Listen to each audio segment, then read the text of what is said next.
Paz do Senhor, irmãos. Deus abençoe. Sejam bem-vindos a mais uma live aqui no seu canal Coluna de Betel, Porta do Céu. Que Deus te abençoe, que você continue firme na caminhada rumo à glória de Deus, a Jerusalém celestial, para viver eternamente com o Senhor. Jesus disse que aquele que perseverar até o fim será salvo. Se ele falou isso é porque a coisa não é tão simples, né? Não é fácil. A coisa não é um brinquedo. É realmente uma tarefa dificílima para chegarmos à glória eterna. Então nós temos que nos dedicar todos os dias e nos colocar na posição para servirmos a Deus. Eu estou falando com vocês pela direção do Espírito Santo sobre a volta de Cristo. Como se dará a volta de Cristo? Nós temos alguns versículos que nós precisamos explicar com detalhe e compreender eles com detalhe. Então, por exemplo, aqui em Mateus, capítulo de número 29, a Bíblia nos diz assim, ou melhor, capítulo 24, versículo 29.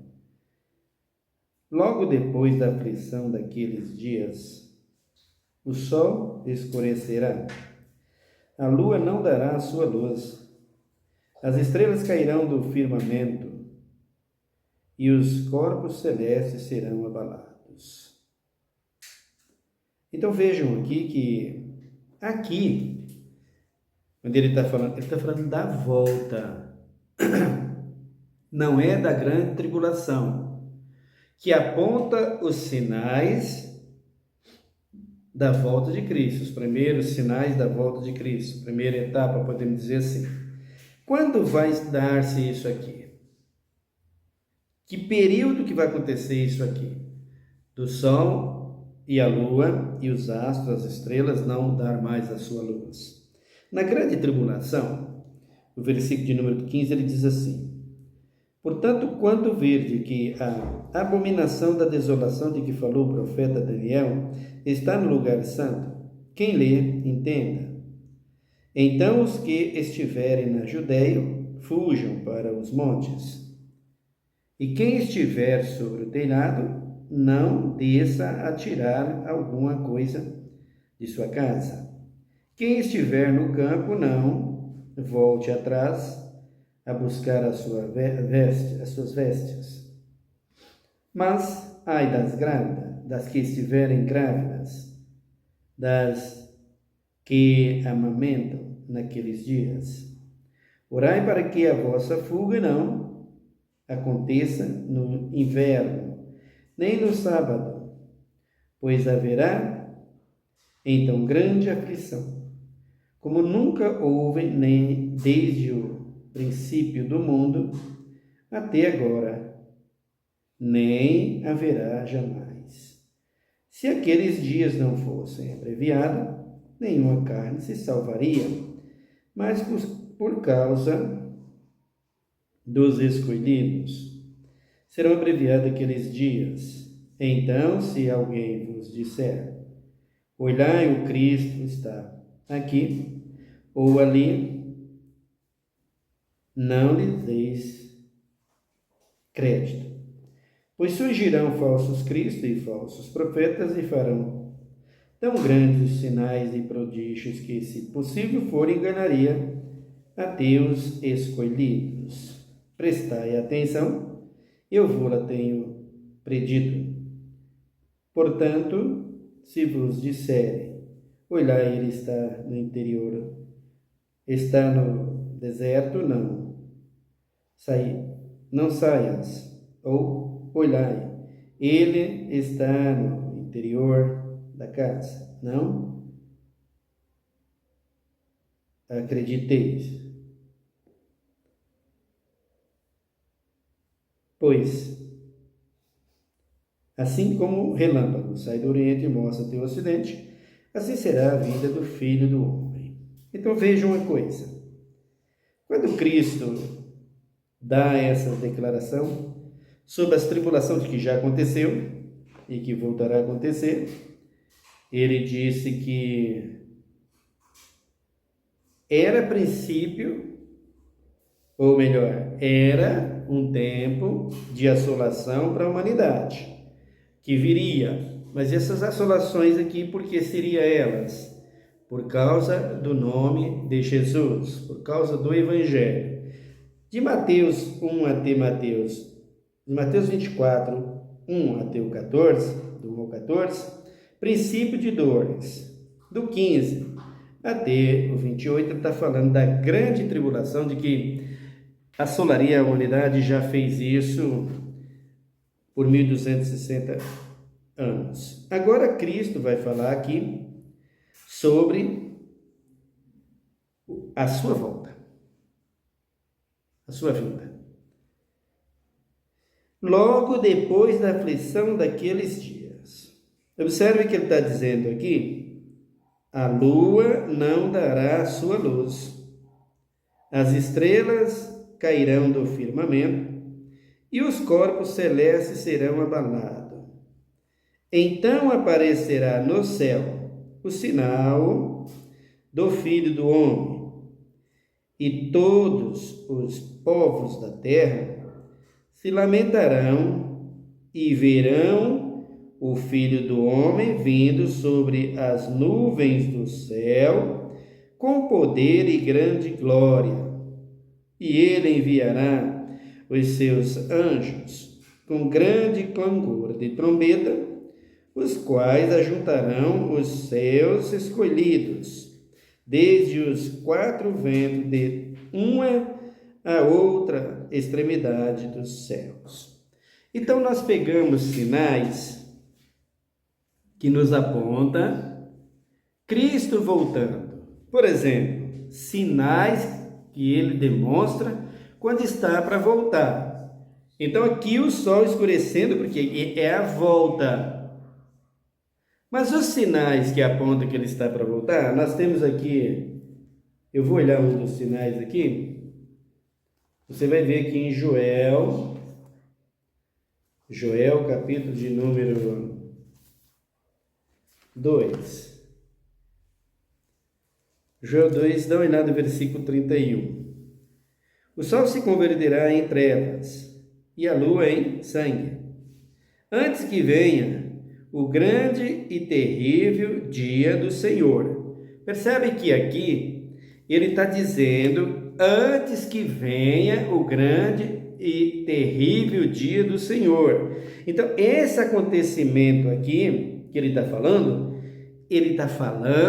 de períodos que nos mostra os sinais da sua vinda. Por quê? Porque os discípulos perguntaram assim: saindo do templo, Jesus ia se retirando quando se aproximaram dele os seus discípulos para lhes mostrar a estrutura do templo. Ele, porém, lhes diz: não vede tudo isso? Eu, de verdade, vos digo que não ficará aqui pedra sobre pedra que não sejais derribada. Então os discípulos fazem a pergunta para ele, no versículo de número 5, a parte B. Diz-nos, quando acontecerão essas coisas e que sinais haverá da tua vinda e do fim do mundo ou dos tempos? Aí Jesus, do versículo de número 4 para baixo, ele começa a mostrar os sinais e vai até o versículo de número 28, ele vai mostrando tudo isso e segue. Depois ele vira o capítulo de número 25 e começa a explicar tudo novamente o que vai acontecer. Joel disse aqui que a lua vai transformar-se em sangue. E ele disse, antes do grande e terrível dia do Senhor. Que dia do Senhor? O dia de sábado? Não. O dia do arrebatamento da igreja. Aí ele diz aqui, a lua se convertendo em sangue. Agora você vai comigo para Atos dos Apóstolos. O apóstolo Pedro repete, confirma a revelação de Joel. Dá uma olhada. Atos 2. Ele diz no versículo de... Eu vou ver o versículo de número 26, ou melhor, 17. Poderia ter o 14, mas vou do 17. Nos últimos dias, diz Deus, do meu espírito derramarei sobre toda a carne. Os vossos filhos e as vossas filhas profetizarão. Os vossos jovens terão visões e os vossos velhos sonharão sonhos. Então vejam aqui que eu não leio, eu só li o versículo 31 de Joel, mas Joel profetizou que o Espírito seria derramado. E o que os apóstolos estavam falando aqui? Do Espírito que já estava sendo derramado sobre eles, que Espírito Santo. Jesus vai para a glória e deixa o Consolador, como ele prometeu, está em João 14, vários capítulos da Bíblia. Então aqui, Pedro vem confirmando por que eles estavam falando em outras línguas, quando aqueles homens começaram a questionar, achando que eles estavam embriagados, prosélitos romanos e forasteiros, sei lá, tanta gente contrário à verdade no Espírito Santo. No versículo 18, ele diz, e também do meu Espírito derramarei sobre os seus servos e as minhas servas, naqueles dias, e profetizarão. Farei aparecer prodígio em cima no céu e sinais embaixo na terra, sangue, fogo e vapor de fumo. Sangue, fogo, vapor de fumo. Como que está a humanidade, podemos dizer, a nossa atmosfera hoje? Como que está o efeito estufa? Como que está a situação do planeta hoje? Cientistas sabem explicar, né? Mas olha a situação que está aí. Aí ele diz aqui, o versículo de número 20. O sol se converterá em trevas e a lua em sangue, antes de chegar o grande e glorioso dia do Senhor, e todo aquele que invocar o nome do Senhor será salvo. Homens israelitas, escutai essas palavras a Jesus de Nazaré, homem aprovado por Deus entre vós, com maravilhas, prodígios e sinais que Deus por ele fez no meio de vós. Como vós mesmos bem sabeis, estes homens vos foi entregue pelo determinado conselho de presciência de Deus, tomado-vos o crucificar. Então esse homem que vocês tomaram, crucificaram e mataram, ele derramou do seu Espírito sobre nós, como Joel havia profetizado. Então essa profecia que Joel está dizendo aqui é antes do grande e glorioso dia do Senhor. Do que Joel está falando?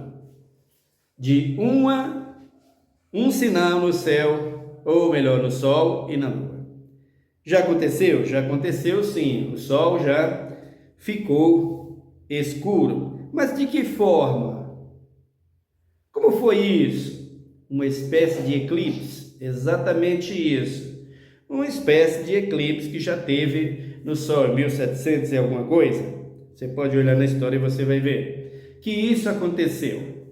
O sol se transformou em trevas por um tempo. Não está dizendo, observe, que o sol se converte em trevas.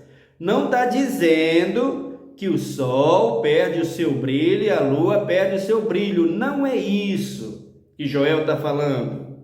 Para você discernir, Mateus 24, 29, dá uma olhada. Mateus 24, 29. Logo depois da aflição daqueles dias, o sol escurecerá e a lua não dará a sua luz.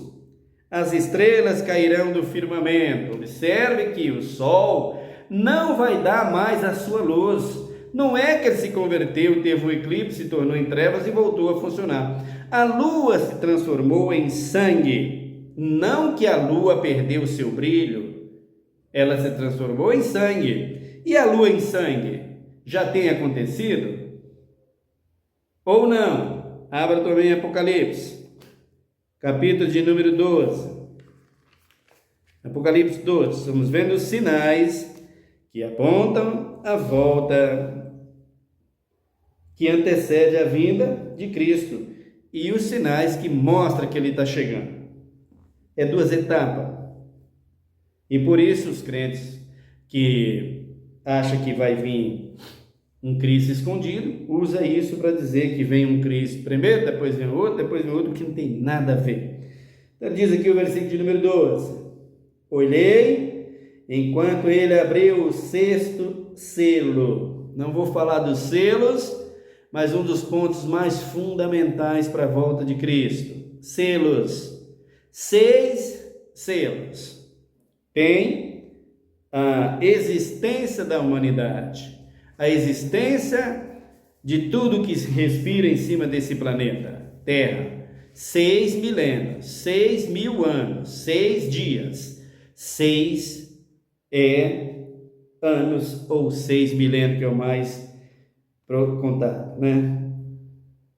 Que está chegando agora o sexto selo. Olhei enquanto ele abriu o sexto selo. Houve um grande terremoto.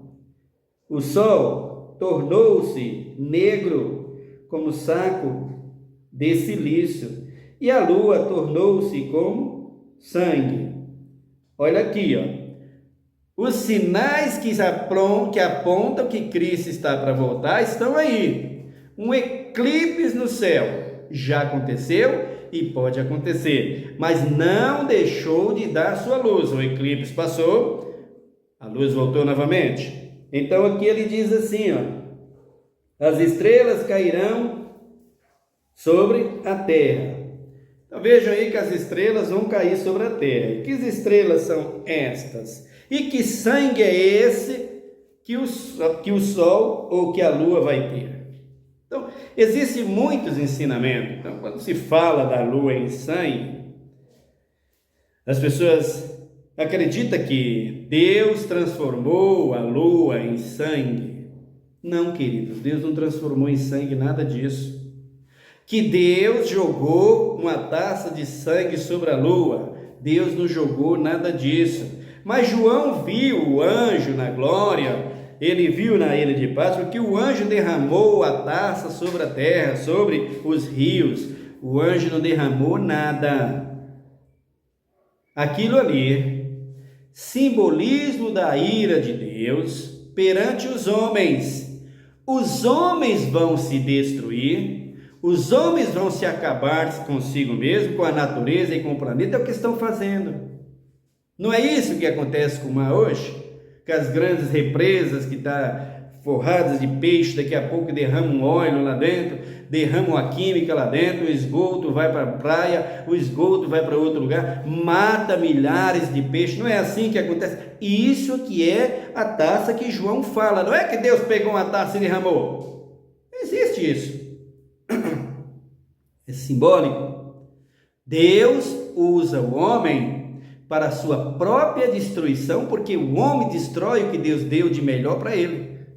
Por isso ele está destruindo. Porque os efeitos estufa. Olha a floresta amazônica como que está.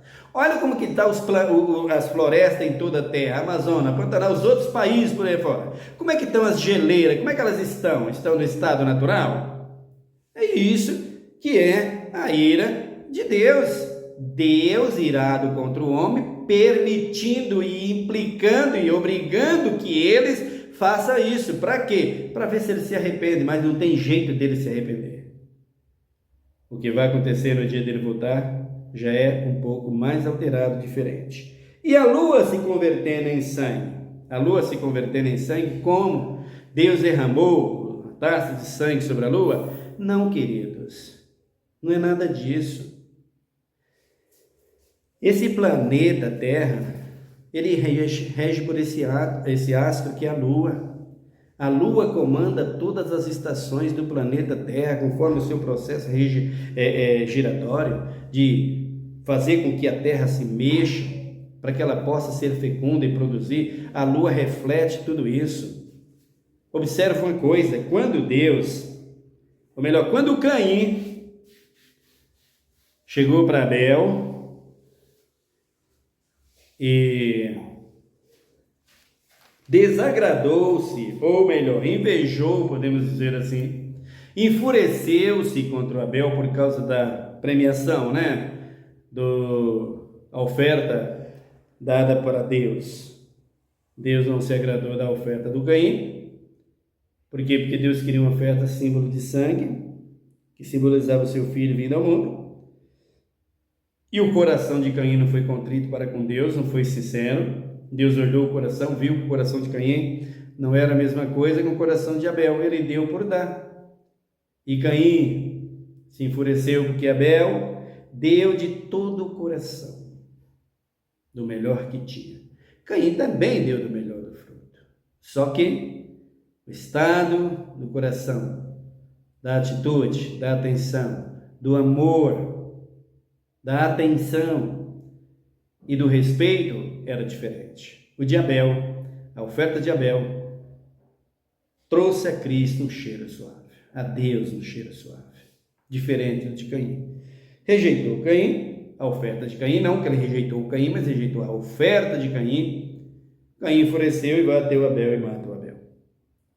E quando Deus vai falar com Caim para corrigir ele, pergunta para ele: ô Caim, onde é que está teu irmão?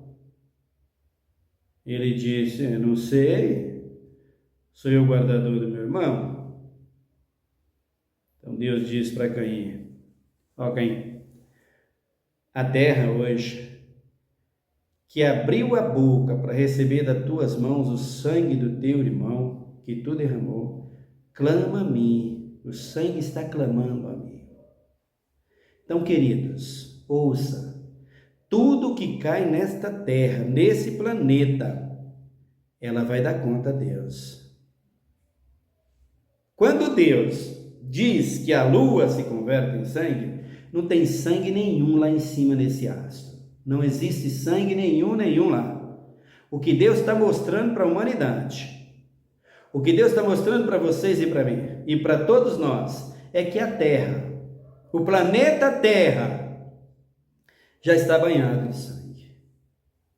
Toda a Terra, todo o planeta Terra, já está banhado do sangue dos homens. Já reflete na lua. A lua já enche, o brilho da lua já enche quando ela toca a terra. Ela já sente, já vê, esse astro já sente. É a demarcação de Deus. É a marcação de Deus para ele ver, para ele compreender, ou melhor, para ele executar sua obra sobre a terra. O sol é isso, ou melhor, a lua é isso. O sangue derramado sobre toda a terra já reflete na lua. Por isso a lua em seus processos, a terra em seus processos giratórios, e a lua, que faz todo esse regimento para que a terra seja fecunda, contempla isso, vê. Ela reflete lá em cima, na lua, o sangue sobre a terra. Você acha que a água que é jogada na terra, aqui no deserto, em qualquer lugar, desaparece? Não, queridos, ela tem lugar para ir. Ele evapora e vai para a nuvem, ou ela der, ou reflete ao mar. Não perde uma gota sequer. Já viu Eclesiastes, Salomão falar isso? Já viu a Bíblia falar disso? Estuda e leia e veja, porque quem lê entende é o que Daniel diz. Portanto, a lua não tem nada de sangue derramado lá dentro dela. Não tem floresta, não tem mata, não tem vida, não tem nada disso. Então o homem claro que nunca pisou na lua. Nunca o homem vai pisar nesse plano, nesse astro. Nunca, jamais. Esse astro é como a igreja, como uma estrela, é um astro maior, uma estrela maior do que as outras demais, para iluminar a terra, para fazer que a terra possa produzir. Então a terra, tudo que cai nela, ela absorve, ela filtra, ela toca, ela recebe tudo que cai sobre ela. Caiu o sangue do homem, fica lá. Acaba nada. Acaba para nós, mas para Deus está lá as marcas. Olha o que Deus falou para Caim. Então a lua em sangue aqui não é uma taça de sangue derramada na lua, não, queridos. É que Deus já está dizendo a vocês me irritaram. Já estou irado contra vocês. Olha a terra como está, cheia de sangue. As guerras. Quanto sangue derramado. A violência sobre a terra. Quanto sangue derramado, hein, bolsonaristas? Vocês que apoiaram o armamento. Quanto sangue já foram derramados de pessoas pelo armamento e pelas ruas? É esse sangue, está refletindo lá na lua. Que Deus está vendo que a terra embebeu das mãos de vocês. Não é isso? Não apoiaram o armamento por toda a terra ou pelo Brasil? Não foi isso? Agora você se prepara porque vai pagar o preço, né? Vocês cristãos evangélicos que apoiou uma coisa diabólica dessa, vocês vão pagar o preço. Pastores, missionários, bispos, aí ó, o sangue a cada dia sendo derramado, um verdadeiro Armagedon de sangue derramado sobre a terra, que a lua está refletindo perante Deus, quando ela vem até a terra, quando ela toca a terra. Essa é a realidade. A lua em sangue é a coisa mais comum hoje em dia. Todo dia se vê isso. E as estrelas caindo do céu, como está dizendo aqui em Apocalipse, o sinal da volta de Cristo. Então, um tempo atrás, quando eu ia na igreja aí, tinha lá um pastor, né? 2 pastores, né? Um dizia: as estrelas que tem aí é maior do que a terra e tal, as estrelas que estão no céu. O outro dizia: não é porque elas vão cair do céu na terra. Então ficava eles dois ali naquele debate. Eu não sou cientista, não sou nada, não sei que tamanho possa ter uma estrela, mas eu sei de uma coisa biblicamente falando, que as estrelas que está lá em cima, na glória, lá no céu, junto com esses 2 astros que é o Sol e a Lua, essas não caem. Mas e as outras estrelas? E as estrelas que ele diz que vai cair, como está dizendo em Apocalipse? Diferente. Estrelas meteorísticas. Eu me lembro de uma vez, foi em 1971, por aí, meus avós ainda estavam vivos, o pai da minha mãe, a mãe da minha mãe. Meu pai e a minha mãe, a gente,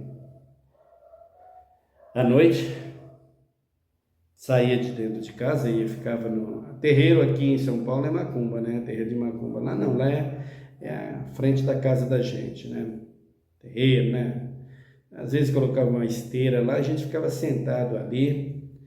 E um dia estávamos nós lá sentados, meus avós estavam lá, meu pai conversava com meu avô, minha mãe, eles reunidos ali, a gente sentado ali na esteira, olhando em direção ao pôr do sol, para ver se tinha algum relâmpago, esperando que viesse chover.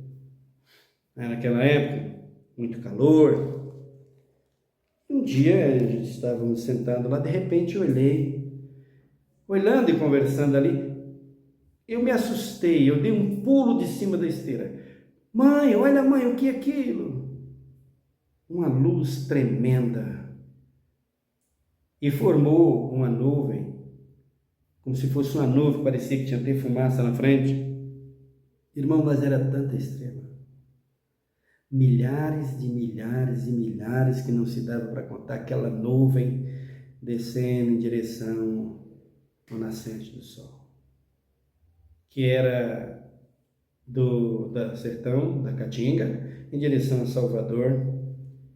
E meu pai olhou e levantou todo mundo, ficou todo mundo de pé, meu pai, meus avós, minha mãe. Meu Deus, o que é aquilo? O mundo vai pegar fogo agora, o que é aquilo?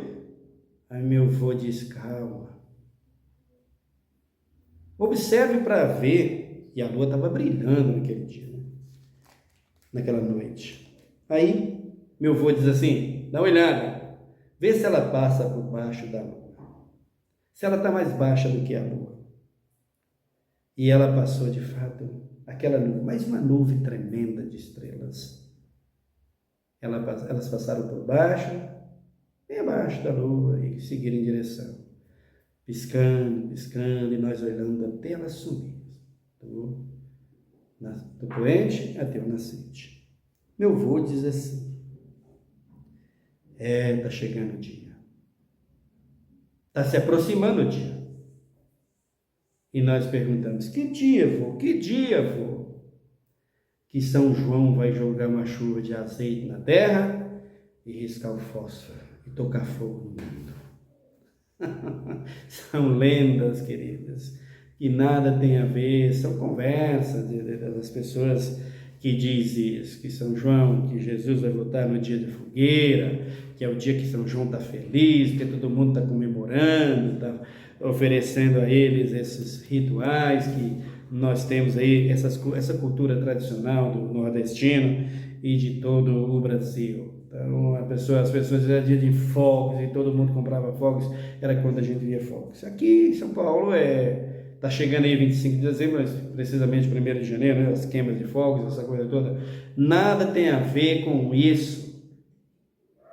Então, aquelas nuvens de estrela representam as estrelas que vão cair do firmamento. São estas estrelas meteorísticas. Ela não caiu ali, caiu em direção, foi em direção ao mar, e lá se precipita, joga-se no mar, em grandes lagos. É assim que vai acontecer, é assim que já está acontecendo há muitos anos. As estrelas caindo do céu, fácil para se ver, fácil para se notar. Essas estrelas cairão. As estrelas que vão cair, que está dizendo aqui no 6º selo, são as estrelas meteorísticas, que já está caindo há muito tempo. Isso quando começaria? Com a abertura do 6º selo. Observe que, de acordo com os sinais do tempo, o 6º selo já está findando. E Cristo volta ao findar do 6º selo. Então diz aqui, olhei enquanto ele abria o 6º selo e houve um grande terremoto. Aqui está. Essa é a volta de Cristo. O grande terremoto. Volta para Mateus 24. Novamente. Mateus 24. E é aqui que nós vamos estudar bastante sobre essa volta. Ele diz assim, logo depois da aflição daqueles dias, o sol escurecerá. O sol acaba o seu brilho. O sol acaba a sua luz. O sol não dará mais a sua luz. Aí ele disse, a lua não dará a sua luz. As estrelas cairão do firmamento e os corpos celestes serão abalados. Corpos celestes, as estrelas que estão lá no céu e as estrelas meteorísticas cairão, que já está caindo há muito tempo. Aí ele está dizendo aqui, o sol não dará mais a sua luz. Abram comigo aqui também em Daniel 7. Daniel capítulo de número 7, para você meditar comigo aqui sobre essa volta de Cristo. Logo, logo, em breve, Cristo estará voltando. Tem coisas para acontecer, com certeza, tem coisas para acontecer ainda. Daniel 7, e no versículo de número 11, diz-nos assim, eu vou ler o 10. Um rio de fogo manava e saía de diante dele. milhares de milhares o serviam e milhões de milhões estavam diante dele. Assentou-se o tribunal e abriu-se os livros. Aqui, Daniel já está falando de juízo final. Daniel já está falando de cobrança. Cristo cobrando as obras de cada um, julgando as obras de cada um, para lhe dar a premiação final e para lhe dar a condenação. Aqueles que não praticaram boas obras, as obras não salvam? Paulo diz que não, mas o Tiago diz, pelas obras não é salvo, mas pelas obras nota-se quem pertence, quem serve e quem não serve. Se as obras foram corretas em Cristo, essas obras te trará justiça e galardão e premiação diante de Deus, e você terá o prêmio da salvação pela obediência e a fé em Cristo Jesus. E eu vou parar por aqui. No próximo vídeo nós continuaremos. Amém? Ore comigo. Senhor meu Deus, meu Pai, obrigado por mais um dia. A Tua palavra é maravilhosa. Precisamos da Tua direção para esclarecê-la. Não podemos falar o que nós achamos ou o que nós pensamos. Nós temos que falar o que o Teu Espírito revela. E para compreendermos, é preciso meditarmos e ter fé e confiança de que o Senhor pode enviar o Teu Espírito a nos revelar. Por isso, Pai, nessa noite eu Te agradeço, porque não falo de mim mesmo, nem me interesso por isso. Quero falar das coisas que vêm de Ti, que Te pertencem, e da Tua palavra, que é viva, que é santa e que é eficaz. Quanto a mim, me dá graça, porque sem a Tua palavra eu sou um peixe fora d'água. Usa-me nas Tuas mãos e usa-me para que aquele que acompanhar esses vídeos, ele possa ver, compreender, entender que tudo aquilo que o Senhor falou, profetizou, tem que se cumprir, e está se cumprindo, e os demais que ainda não se cumpriu, irá se cumprir, porque Tu voltarás, Jesus, para buscar o Teu povo, e só quem pode preparar o Teu povo para te receber, para te encontrar contigo e Tu nos receber, é a Tua palavra, dita com verdade, dita com sinceridade, revelada pelo Teu Espírito e temperada com sal, como diz o apóstolo Paulo. Ó Deus, em nome de Jesus eu Te peço, que abençoe o Teu povo, abençoe a nossa nação e sara a nossa terra, abençoa a cada um deles, graça, abençoa a nossa juventude, socorre os velhos, idosos, aposentados, que são tão humilhados. Abra as janelas dos céus e derrama a Tua bênção sobre o Teu povo, aos enfermos, aos aprisionados, dê graça, misericórdia e salva e liberta, em nome de Jesus, quanto aos políticos, justiça e juízo contra eles, para que aprenda a respeitar a Tua palavra e os humildes simples. Nós Te louvamos e Te agradecemos, Pai, pois Tu és Deus e não há outro além de Ti. A Tua justiça não tardará e nem falhará. Nós Te louvamos em nome de Cristo Jesus. Amém. Que Deus te abençoe, meu querido irmão. Você continua firme nos caminhos do Senhor e que Deus te dê a paz e a prosperidade para sempre, em nome de Jesus. Amém.